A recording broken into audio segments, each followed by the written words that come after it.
Hey, welcome back. Today we're going to do our best to finish up these bulkheads. Let's get going.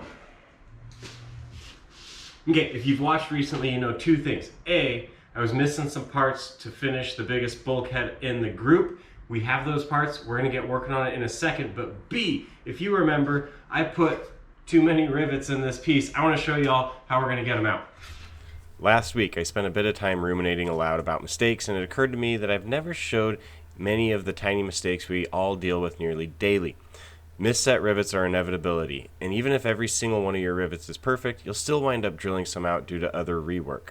It just so happened that after last week, after going over a couple minor errors, I placed some perfectly set rivets in holes that weren't supposed to have rivets until much later. I thought this would be a great time to detail my technique and move on to never feature my mistakes ever again on film, ever. Remember, this is my way, and I'm an amateur.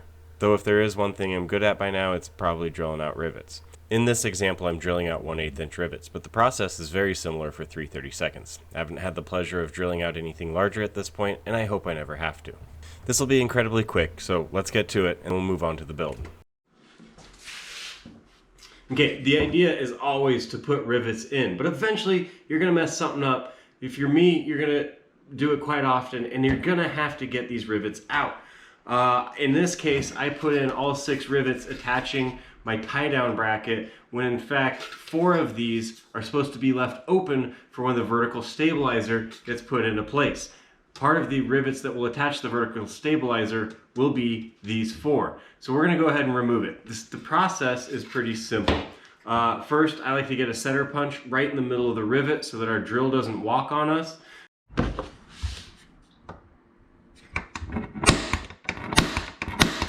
Then we're going to slowly drill in until we can pop the head of that rivet off.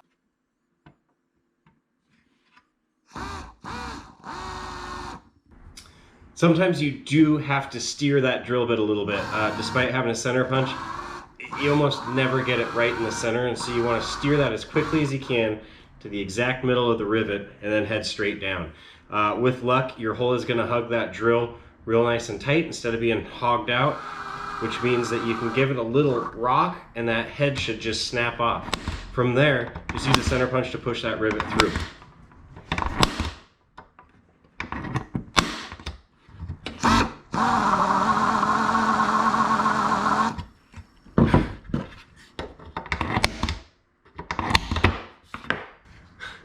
Alright, now that you know how to take them out, try to keep them in. That is the idea after all.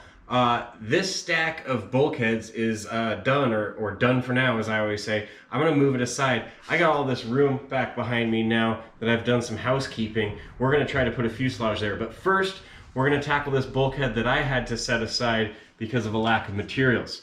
Let's get going to see what it's going to take to put it in this stack of done bulkheads.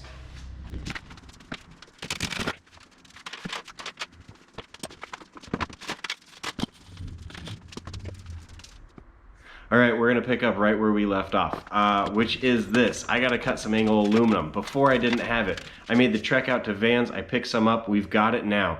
That's going to get cut to size. We're going to mate it to 2 support ribs that go between bulkheads in one fashion or another, and we're going to get a whole assembly ready for the bell crank. The bell crank is what takes the control movements from the cockpit all the way aft to the elevator. Let's get going.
There's a lot of pieces intersecting at the base of this bulkhead, and I'm trying to figure out exactly how they all go together and how they're supposed to be aligned so that I can get a match drilled, prepped, primed, and eventually installed.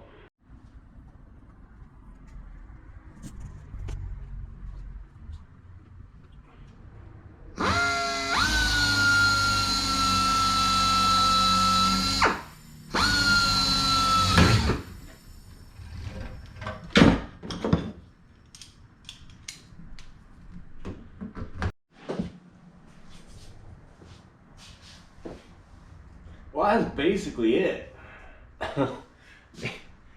I still stare at this thing wondering what the heck it does. I mean, I know what it does, but yeah. So here's where we're at. Most of this can be riveted together. I, of course, have to prep it and prime it. Now, I'm still sticking with my mantra, if it won't be seen, we'll paint it green.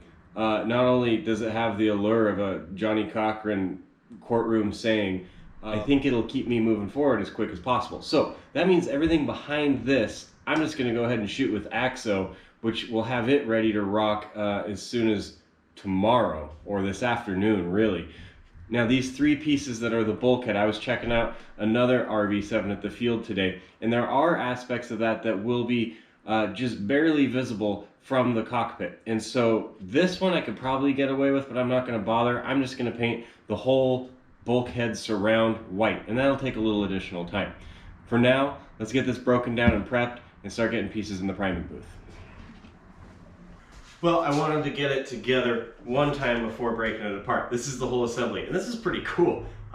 It's big, and a couple things to note. A, I got this piece on the correct way around. These flanges should be facing front. And what that has allowed me to do is match drill these lower holes in anticipation of riveting them together.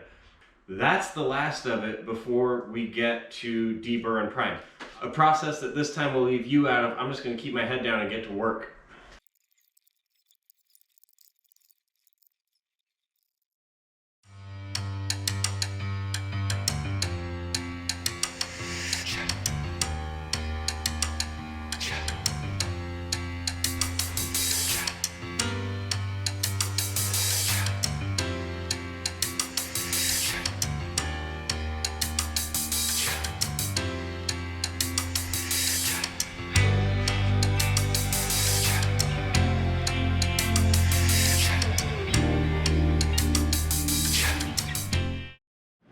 Really, one of the last prep items I have to do before we get to the fun stuff is cut the J stiffeners. So the J stiffeners are like the long runs. They're stringers, really, that will span bulkhead to bulkhead from fore to aft on the fuselage. They need to be cut to length, but they also need this pretty detailed cut to be done at either end. And now, I won't lie to you, I stared at the instructions for probably about a half an hour trying to conceptualize this cut. It's a little tricky.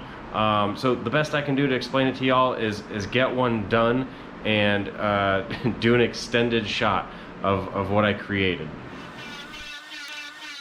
So when cutting your J stiffeners to length, keep a few things in mind if you want to save on shipping overseas for some of you. Start with your longest ones and work down. That way if you mess up, you can make a long one a short one. And don't assume that your stiffeners are 96 inches. They are not 8 feet. They're probably slightly under that, and they're probably not all exactly the same size.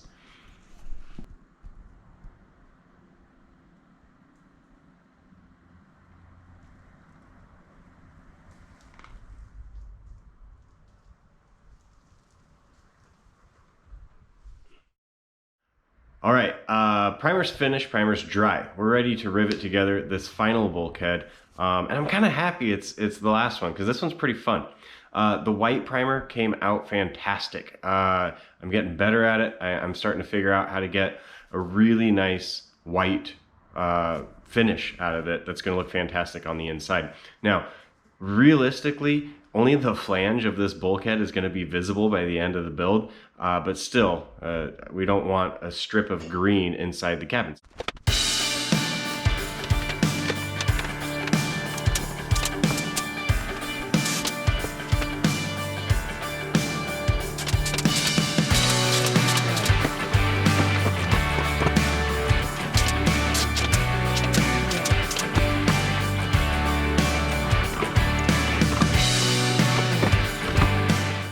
And this is really the heart of this bulkhead. And this is some cool engineering, as I mentioned before. I'm excited about it. Now, I've already set some rivets in the 729, this piece going back here. However, its cousin, the one that stands up, does not get any rivets. And that remains true really throughout all of this. It appears we're gonna have to remove this at some point, so none of these are set and none of these or the top rivets will be set. The rest I'm gonna get moving on putting together.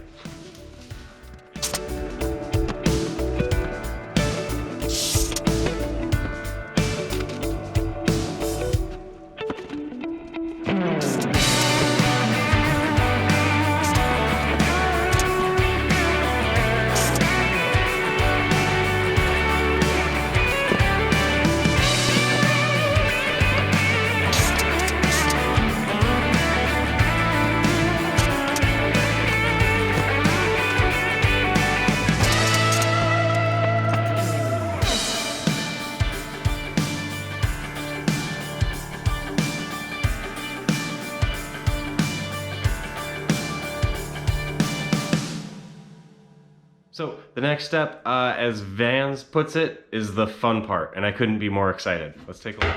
All right, we're gonna start putting some pieces together. I want to note, as you may remember, I was pretty lax about the angle of my flanges. In fact, I said, well, they're kind of flanging outward, and that's typical, and I'm gonna leave them because we want them flanging outward. Well, I do know that we are gonna want them to match pretty closely. And the angle that we're looking for them to match is the angle at which the tail cone tapers. And so before we get started here, I'm going to set an angle gauge at that angle. And this I can use throughout all these next steps to, before I start clecoing things in, check the angle of the flanges, grab my seaming tool, and if I need to, give them a quick adjust and then get them clecoed in. I think it's going to result in a lot less back and forth clecoing and unclecoing. Now, let's get these babies on here.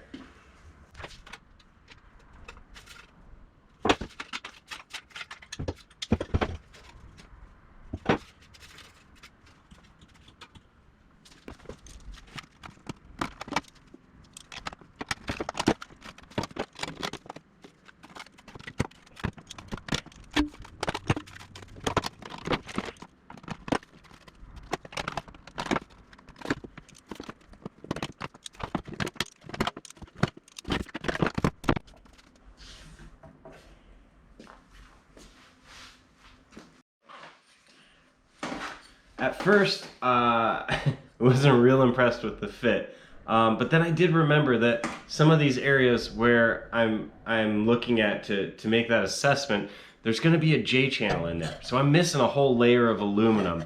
I got a scrap so that I can see if that helps tighten it up a bit. So as you can see with the J channel, still not real impressed with the fit. In fact, it kind of sucks. I think it's going to take some work. It's going to take a lot of clecos and a lot of finesse and making sure all those tabs are in the exact right angle. Because if anything pushes this in the wrong direction, it's very willing to head that way.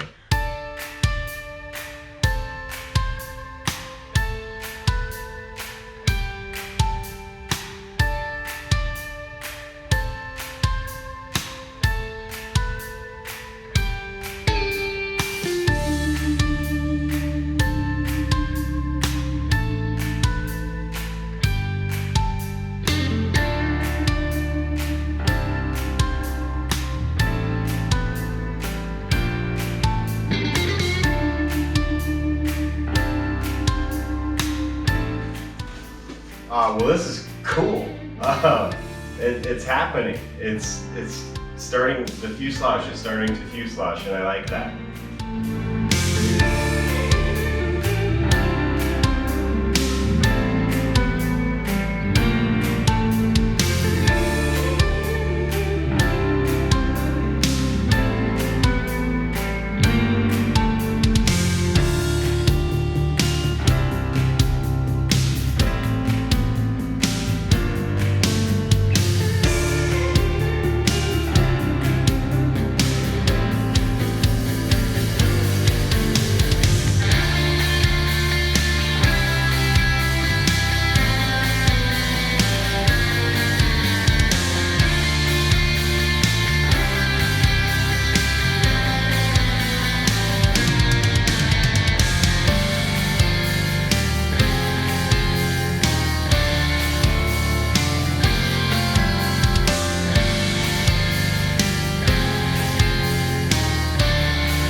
RV709. Could be wrong, but regardless, you can get it in by actually sliding the J channels through with this thing at an angle, and then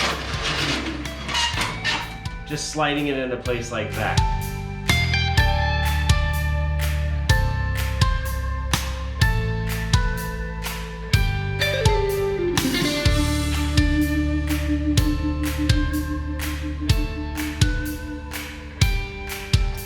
Check that out. I'm having trouble not just admiring it. This is a huge step for me. This is incredibly freaking exciting. Probably the most excitement and satisfaction I've had in the project since when the wings all first came together, which is a bit of a bummer because I remember how that went, and those initial moments of having everything together is typically followed by weeks and weeks of prep work and working with it pretty much in the same state, but that's okay. I'm enjoying where we're at. I do know that it's going to be some time kind of here getting things fine-tuned and riveted together, a few weeks probably at least, but for the time being I'm going to admire this a little bit and then see about getting some additional clecos in there and starting the match drilling. The last step was to add a couple plumb bobs and make sure there's no twist in the fuselage. And so I did that front and back, and I also got out my angle meter, and everything seemed to be leaning slightly one direction. And so after shimming the fuselage, I was able to get the tail straight, and with the tail straight, the fore section, the fore bulkhead was also straight with the plumb bob lining up perfectly on center. And I took my angle meter and went front to back, and it too registered pretty much 0 on the dot front and back. And so the only thing we've established here is that my garage floor is slightly off level. Now, knowing that there's no twist in the fuselage, we're going to go ahead and start pre-drilling or match drilling all of these holes, including drilling original holes in the J stiffeners to get those located and positioned. We're looking for that line that I drew right in the middle of these holes. And if all of that lines up, we'll go ahead and pop a hole in there, add a cleco, work our way from the aft end of the fuselage to the front.